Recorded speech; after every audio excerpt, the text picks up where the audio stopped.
There we go, Quaker banana nut with extra fucking protein. Now, really, guys, you really think there's extra protein in here, or do you think they just fucking put that shit on there? Do you think they really add extra protein? Who knows?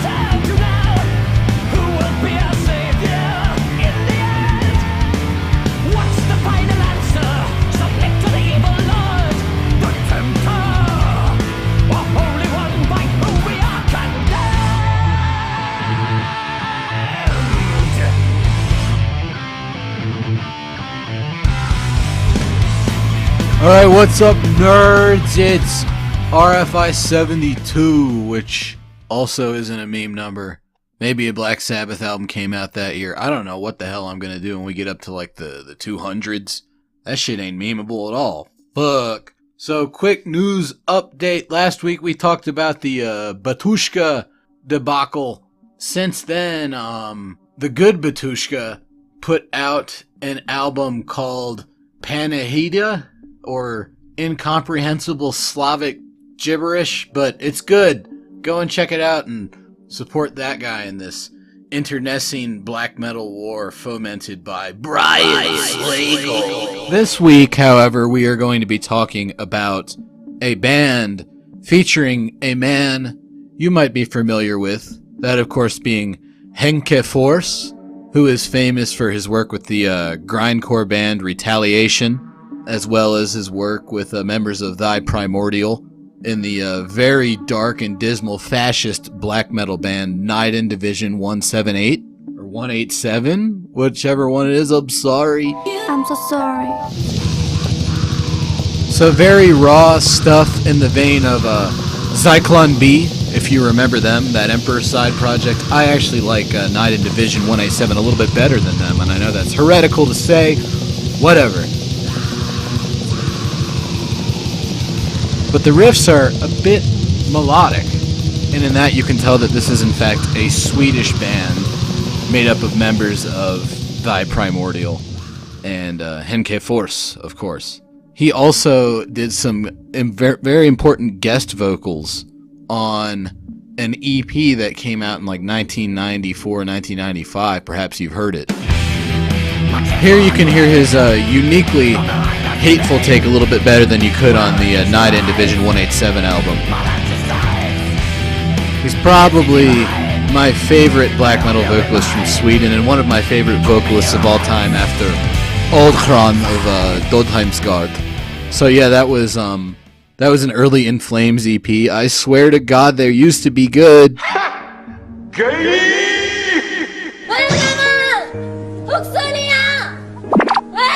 But we ain't talking about that, YouTube. We're talking about his main band from the very early 90s. The one and only Dawn, which he formed with Andreas Fulmestad and Fredrik Soderberg on guitars, Lars Tongmark on bass, which actually is very important. As you'll see, the bass guitar playing in this band is stellar and an important part of the overall concept, and they switched drummers a lot. That's just something that happens in Sweden. Like, you know, the whole Spinal Tap bit with the drummer exploding and getting in bizarre gardening accidents. That's literally real life in the early 90s Swedish black metal scene. I don't know what to tell you, but they started out very death metal-y. So surprisingly, the death metal they deal in, at least in this part, isn't very Swedish sounding. In fact, it sounds a lot like early Immolation of all things.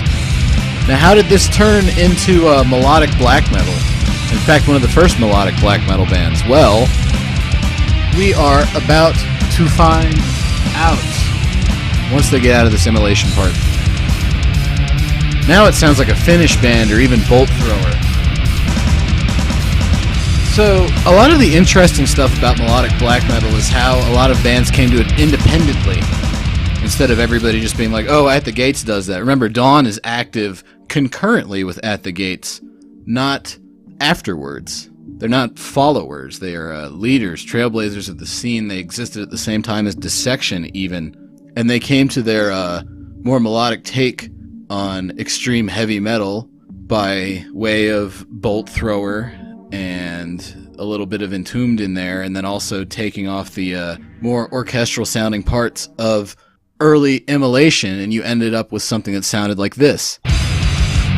So this song's interesting because they redid it for the debut album. This is the demo version, which is substantially more death metal oriented, but still very melodic and forward thinking, especially for 1992. I think this came out. It's old.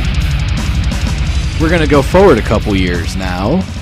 Hey Doc, we better back up. We don't have enough road to get up to 88. That's why I prefer Roads? Where we're going, we don't need roads. So now we are in, I want to say this album came out in 1993, maybe it was 94. This is that same song, it's just not downtuned, and then they've put in keyboards and such to kind of black metal it up. But like I said, this was the Wild West, given the year that this album came out. They were still figuring out what this whole Scandinavian black metal thing was all about, and despite the fact that they're not very remembered nowadays, Dissection, I even fucking forgot what I was talking about, Dawn were an important part of that. Check out that dank acoustic segue, YouTube. That is so Swedish. So melodic black metal.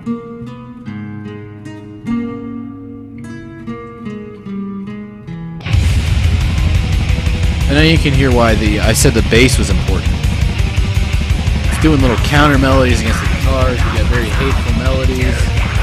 And the guitar playing is very unique. It's much more black metal than Dissection or Blaze My Sorrow or even Sacramentum everywhere. They also tend to have a waltz-like feel to the music, and even at this early stage in their career, they were using a level of layering and subtlety that wasn't really present in any of the other Swedish bands. So this is the opening track on their first album, which is called Insert Unpronounceable Swedish Name Here, and it's very good. But they really found their sound with the EP that they put out right after this. So on this EP, they transitioned into being what I like to call the Burzum of melodic black metal. You can tell they've layered a lot of different stuff in here. It's all kind of a giant, smooth mush of keyboards and melodic guitar, where they're shifting layers of sound around to create something much more ambient in effect than your typical band of the time. I would say that them and Sacramentum were at the lunatic fringe of the melodic black metal movement, where Dawn was all about the Burzumic style layering and extended compositions, and Sacramentum was about throwing in as much polyphony or polyphony or however you say it in crazy fucking counterpoint, so many things going on at once, oh my god.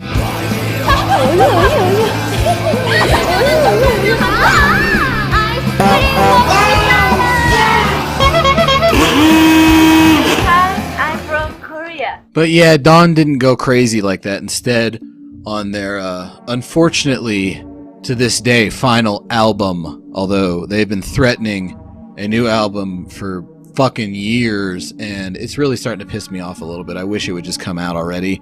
But on their final album, as of now, called Slaughtersun, Crown of the Triarchy, which is definitely in my top 5 black metal albums, they went in an opposite direction from Sacramentum. Instead of throwing in lots of thrash metal and crazy guitars playing off of each other, they went very subtle, very dark, and very, very Burzum style, but in a more Dissection-esque context. So it all arises out of one tone at the beginning of the album, this keyboard sound. And then we get into some 3/4 ambient black metal stuff that is still very melodic, very waltz-like.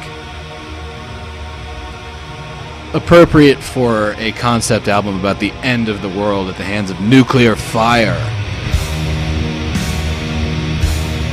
You can feel waves of heat and flame flooding over your skin as it crinkles up and blows away in the wind like dead leaves.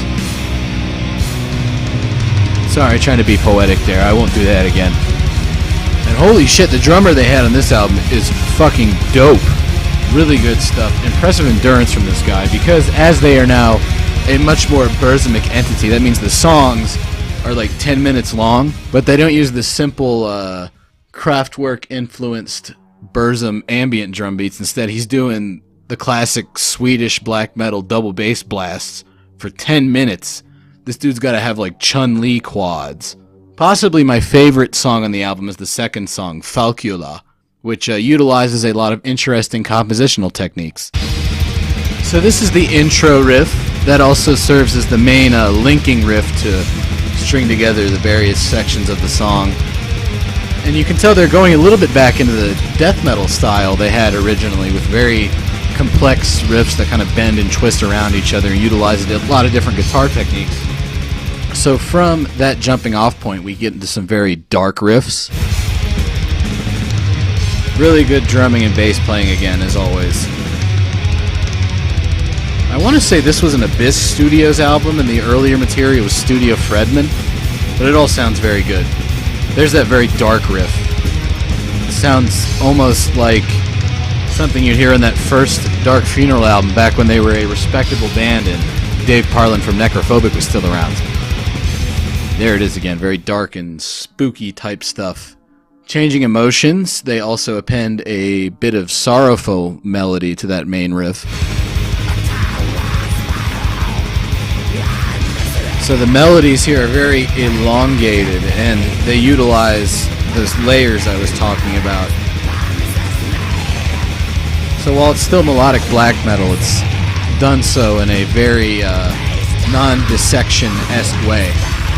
Did I ever do an episode on Dissection? I really should. I'm pretty sure I did.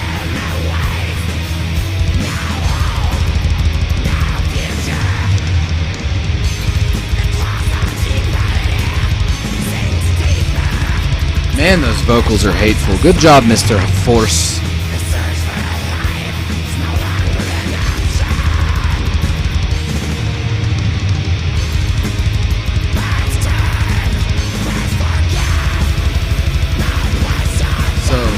Sorrowful, but also angry, filled with spite, and yet with a will to rise above the Faustian nature of European man, or something like that.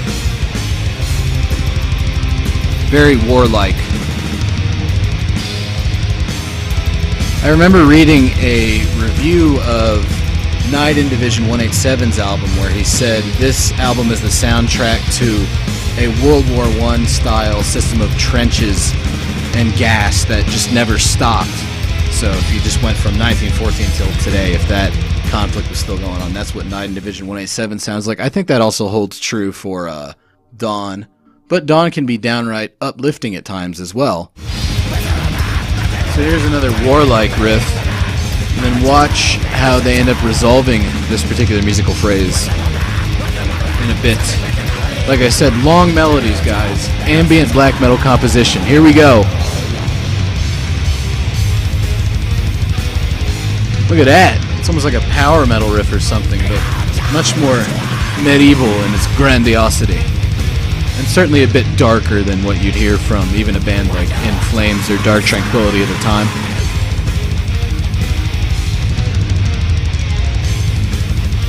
And the percussion is downright orchestral with those very echoey tom rolls. If I was going to describe this album in one word, it would be majestic. There's some more dark riffs for those of you who were born to live in the shadows of damnation. If you know what that was a reference to, you're a pretty cool dude. Elsewhere on the album, we get some different guitar techniques being utilized for interesting effects. Check this part out. It's almost like it was written for violins rather than guitar. Very interesting stuff. It goes along with my overall thesis that this album was heavily inspired by classical music. I know for a fact that Dissection was, and I'm pretty sure Dawn was as well. We also see them utilizing even some like weird hair metal techniques like tapping, two-handed tapping in a very unique and dark manner. So you hear that kind of stuff going on, you assume it's going to be just an intro thing, but no. In fact, they are working it into the actual composition rather than just a show off.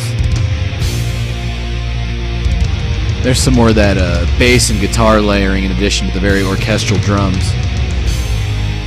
And we get into the ambient black metal beat and we're off to the races. That would be the last track on the album, Malediction Murder. But every song on the album is good. You should probably go out and buy it. It used to be very hard to get because it came out on Necropolis Records and that guy went nuts and I think ended up in a mental institution and also destroyed all of his stock. So I managed to get an original copy and I paid way too much for it. But luckily, Century Media, of all companies, actually has reissued the Dawn back catalog, so it's very easy to get now. It'll be $12 max, hopefully. And hopefully the fact that their stuff got reissued means that third Dawn album is coming out someday, hopefully. I sure hope so, because I really like Dawn. They're one of my favorite black metal bands. You should listen to them. They're very good stuff. Top of the genre type shit. Tune in next week where I'll probably talk about something else that nobody cares about. Have a nice day.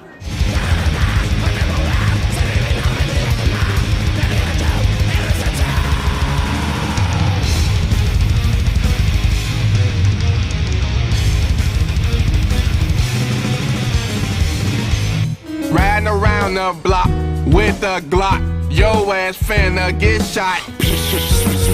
That's the silencer. That's the grenade launcher.